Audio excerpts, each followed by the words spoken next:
आप लोगों के सामने एक इम्पॉर्टेंट डिसीज के बारे में बात करने जा रही हूँ और वो है आज की pandemic disease corona virus infection.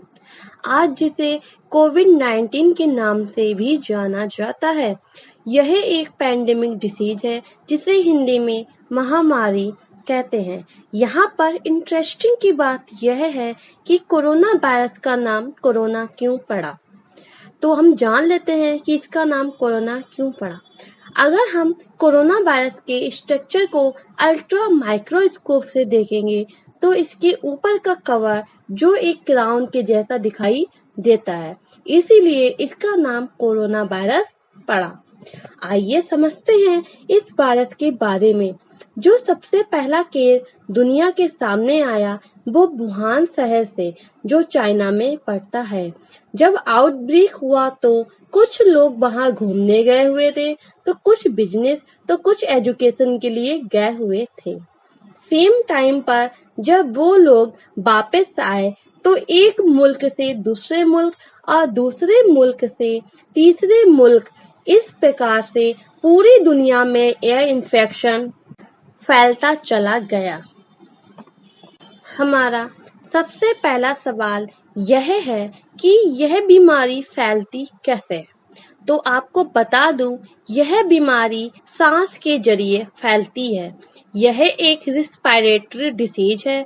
यह वायरस हमारी नाक से होते हुए सीधे लंग्स में पहुंचता है। अब इस वायरस के स्ट्रक्चर को देखिए, इसमें कुछ स्पाइक्स जैसी नुकीले चीजें हैं और साथ में हमारे लंग्स का फोटो देखिए जिसमें कितनी ब्रांचेस बनी हुई हैं। यह वायरस सीधे नाक से होते हुए सीधे लंग्स में आ जाता है और आसानी से चिपक जाता है और अब ये वायरस यहीं पर मल्टीप्लाई होता है और उसके बाद हमारी बॉडी को नुकसान पहुंचाना स्टार्ट कर देता है। हमारा अगला सवाल है, यह इन्फेक्शन एक इंसान से दूसरे इंसान में कैसे फैलता है। अब मान लीजिए यदि मुझे इन्फेक्शन हो चुका है और मुझे खांसी होना स्टार्ट हो गई है। खांसी होने के दो तरीके हैं, एक तो मैंने हवा में खांसी की और दूसरा मैंने अपने हाथ पर खांसी की। दोनों कंडीशन में यह इन्फेक्शन एक दूसरे में फैल सकता है। अगर मैंने हवा में खांसी की तो मेरे मुंह से वायरस निकला और वो 1 से 1.5 मीटर तक जाकर नीचे चला जाएगा।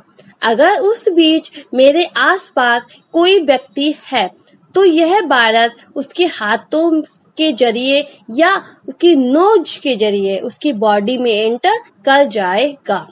और अगर मैंने अपने हाथ पर खांसी की और उन्हीं हाथों से मैंने बहुत सी चीजें या सामान को टच किया और उसी बीच कोई दूसरा इंसान आकर उसी चीज या सामान को टच करता है तो यह वायरस उस इंसान की बॉडी में चला जाता है और उसको हार्मफुल देता है।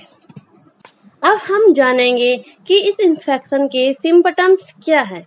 तो सबसे पहले शुरुआती दौर में सर्दी, जुकाम, बुखार, गले में खराश, लेकिन इसके साथ ही सूखी खांसी भी होना स्टार्ट हो जाती है। लेकिन बाद में धीरे धीरे यह सिम्पटम प्रोग्रेस करने लगता है और ये भयंकर निमोनिया का रूप धारण कर लेता है, जिसमें बुखार, सांस का फूलना, नाखून नीले पड़ जाना आदि रोग से ग्रसित हो जाता है।